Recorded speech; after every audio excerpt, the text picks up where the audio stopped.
கடவுளே நான் தோத்துறக்கூடாது, கடவுளே நான் ஃபெயில் ஆயிடக்கூடாது, நான் புதுசா ஒரு பிசினஸ் ஸ்டார்ட் பண்ணியிருக்கிறேன், எப்படியாவது நஷ்டமாவாம காப்பாத்து, புது வண்டி வாங்கியிருக்கிறேன், எது மேலேயும் மோதாம கரெக்டா வந்துடணும். இப்படி அடிக்கடி பதற்றத்தோடையும் பயத்தோடையும் கடவுளை டிஸ்டர்ப் பண்ற ஆளா நீங்க அப்படின்னா தயவு செஞ்சு இந்த வீடியோ கேளுங்க. இது நிச்சயமா உங்களுக்கு ஒரு பயனுள்ள வீடியோவா அமையும். எங்க ஊர்ல ஒரு அழகான சிவன் கோயில் இருக்குங்க. சிவன் கோயிலுக்கு வெளியே ஒரு நந்தி இருக்கு.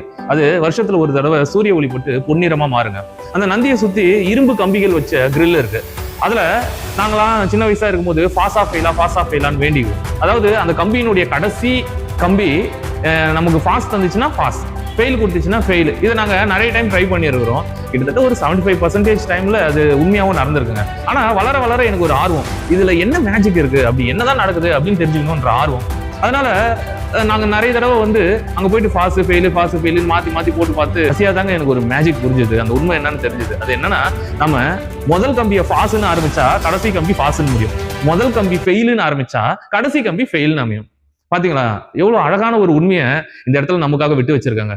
எந்த ஒரு செயலை தொடங்கும் போதும் நம்ம பாசிட்டிவா தொடங்கினாக்கா அது நம்மளுக்கு பாசிட்டிவா முடியும், நெகட்டிவா தொடங்கினாக்கா நெகட்டிவா முடியும்ன்றத கூட இதுல நம்மளுக்கு அழகா சொல்லி இருக்கிறாங்க. ஒரு செயலை தொடங்கும் போது நான் ஃபெயில் ஆயிடக்கூடாது அப்படின்னு நினைக்கிறதுக்கு பதிலா நான் பாஸ் ஆயிடணும் அப்படின்னு நினைக்கும் போது அந்த எனர்ஜி லெவலே வேற விதமா ஷிஃப்ட் ஆகிறத உங்களால உணர முடியும். நல்லா யோசிச்சு பாருங்க. நான் எது மேலேயும் மோதிடக்கூடாதுன்னு நினைக்கும் போது எதனா மேல போய் மோதுவோம், அந்த பதற்றம் இன்னும் அதிகமாயிடும். நான் தெளிவா ஓட்டிக்கிட்டு போவேன், நான் சூப்பரா கடைசி வரைக்கும் ஓடிட்டு போய் சேர்ந்துருவேன் அப்படின்னு நினைக்கும் போது நம்ம அதை சரியா ஓடிட்டு போய் செஞ்சிருவோம். ஒரு பிசினஸ் ஸ்டார்ட் பண்ணும்போது இந்த பிசினஸ்ல நான் எங்கேயோ கொடி கட்டி பறக்க போறேன் அப்படின்னு ஸ்டார்ட் பண்ணாக்கா அந்த பிசினஸ் ரொம்ப சூப்பரா வரும். பிசினஸ் ஸ்டார்ட் பண்ணும்போது நான் எப்படியும் நஷ்டம் அடைஞ்சிடக்கூடாது அப்படின்னு நினைச்சாக்கா அந்த வார்த்தையே நமக்கு நஷ்டத்துல கொண்டு போய் சேர்ந்துடும். இந்த போர்ட்ல இருக்கிற வார்த்தையை பாருங்களேன், life is shaped by your thoughts, life is shaped by your thoughts. ஆமாங்க, எண்ணம் தான் நம்ம வாழ்க்கையை நிர்ணயிக்குது. எண்ணம் போல் வாழ்க்கைன்னு தான் பெரியவங்க சொல்லியிருக்காங்க. உங்களுடைய எண்ணத்தை பாசிட்டிவா மாத்தீங்கன்னாவே எல்லாமே பாசிட்டிவா மாறிடும். அந்த கிரில் கதை மாதிரி உங்க வாழ்க்கையிலையும் எண்ணம்